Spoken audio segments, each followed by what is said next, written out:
Claro, hoxe preguntámonos, cando se producen todos eses estragos, esas incidencias, quen paga os danos que nos producen? Pois a resposta non sempre é sinxela, Rocío, pois depende de varios factores. Se o afectado ten seguro privado, o primeiro paso é revisar a póliza, porque moitas cobren danos por auga, aínda que con límites e con franquías, vale?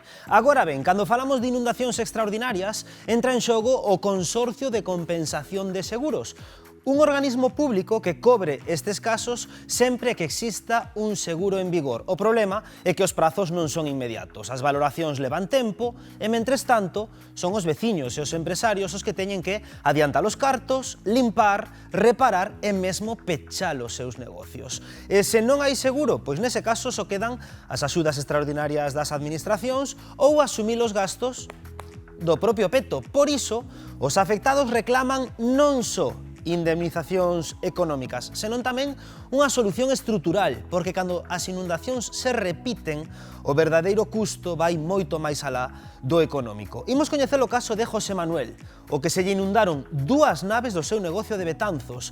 Xa instalara comportas de seguridade por outro anegamento hai 15 anos, pero desta vez non resultaron efectivas, Rocío. Si así é, non resultaron efectivas e proba delo é a situación na que nos atopamos. Fíxense vostedes o nivel da auga porque as botas impídennos chegar ata a nave de José Manuel. Por eso viñemos aquí a Betanzos. Moi bo día, José Manuel, como estás? Buenos días. Moi mal, moi mal, moi mal, moi mal, moi mal. Ti chegastes aquí ás 7 da mañá e que foi o primeiro que pensaches? Pois un desastre, igual que ayer e que antes de ayer.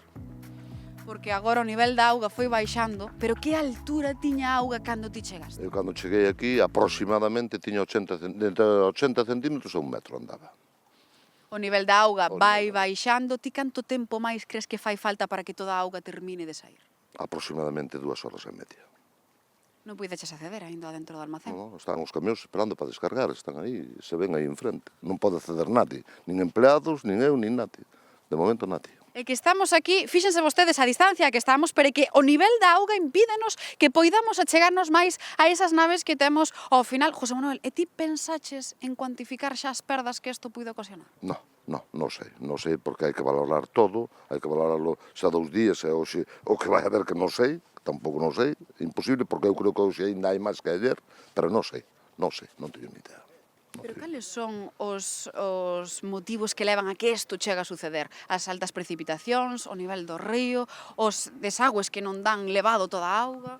Pois eu creo que se acumulan unha serie de circunstancias. Eu non sou unha persona adecuada para dicir eso, pero a min o que me parece, como levo 30 anos ou entre 30 e 35 anos aquí, eu penso que aquí se desborda o río Mandeo, entranos tamén pola parte de atrás, é unha acumulación de cousas, non sei, e dis que tamén a central que bota agua, non sei, eu tampouco non podo juzgar a nadie que non sei. Ti fai 15 anos sufriches xa unha gran inundación sí, e decidiches poñer unhas comportas para frealo, pero que desta volta non serviu. Non, a presión non aguantou, a presión que había de agua non aguantou desta vez. José Manuel, como se fai para defender un negocio ante esta situación?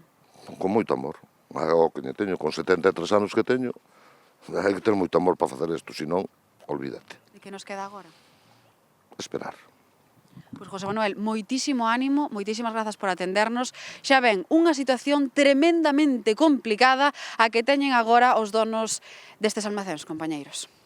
Pois moito ánimo para todos eles. Rocío Padín, por certo, seguro que o constataron estes días conducindo. Hai un perigo que pode ser mortal nas estradas estes días cando chove. E son as fochancas que poden quedar prácticamente